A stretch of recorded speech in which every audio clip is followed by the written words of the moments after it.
can make a comment on Will's, that last month's equation, and we'll refine that. So maybe this isn't even worth recording.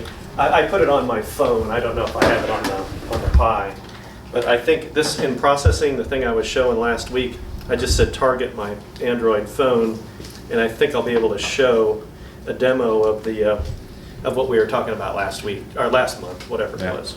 Let me get it up. We're not recording yet, are we? Sure. Oh, okay, hang on. It's not stopped recording, so. Let's see. Let's see. I can probably show this to the kid. Well, first off, let's see. Can I show this to the camera or what? Let's see. Okay. Let's see. Will it see that? I can see it really well. Okay, I'll show it to the people who can't see. But anyway, what we have is the robot arm from last month. And the gray spots represent, like, this is a virtual version of it, but this represents the snapshots we were taking with a webcam. Yeah. And the idea was that as we move a little puck, the little red dot there, the green represents the arm trying to reach for the puck. But the problem was when we were in the field of where we took the snapshots, with my initial go, I was only able to take the hand to the nearest snapshot position. But with Will's whole page of equations, which, by the way, he had one, whatever you call a typo in handwritten, there's a word for it. But anyway, he had one typo and one variable. A what? A right-o. That's what I wanted to call it.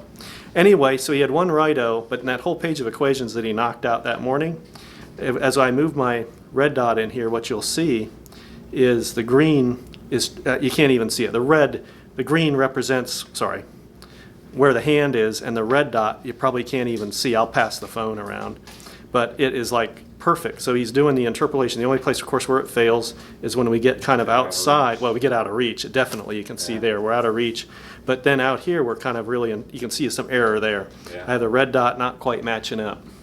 But Will recommended a means of doing a iteration. Ron, this is doing the reverse kinematics on the angles? No, what this is, and I'll rotate it this way and it'll get bigger. What this is we took snapshots of a robot arm running through a series of poses, and we recorded what the elbow and shoulder angles were, and without having to know any mathematics, what I did is I just recorded where the hand of the robot ended up and what the shoulder and elbow angles were. So now when I introduce a target location that I want to go to, what happens is we can reference my snapshots to get the nearest position, but I don't have that many snapshots. So Will created what would you call it? Interpolation. An interpolation algorithm. Yeah, basically he did like the snapshots that you had. Yeah, would you consider it a two-dimensional linear interpolation?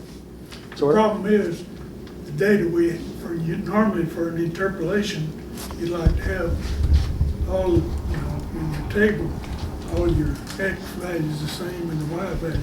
Then you try to interpolate it. But what we have is not those, but we have the other way around. So we don't have a table that has constant X and constant Y's. Right. So it was, how do you come up with a way to interpolate? Spline fit. No, but anyway. Close. Got it done.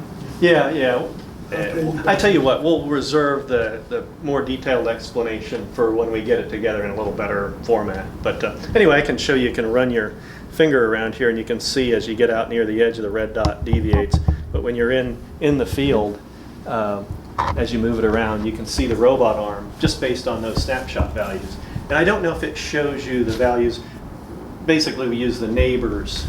We pick neighboring snapshots and do Will did the math for the interpolation. Yeah. So the other route, of course, is to fully understand the robot arm and fully understand the angles. Let's say you have encoders, or then it's you can go that approach. But this way, But you actually just short-circuited that by essentially sampling the system. Right. And then interpolating Right. the samples. Right. The guys that I work with, these big worldwide seismic networks, have told me that the networks are so big and complicated that they're not deterministic anymore. And they actually have to sample the networks to know what they're doing. And you think about the networks are sampling the Earth, right? Mm.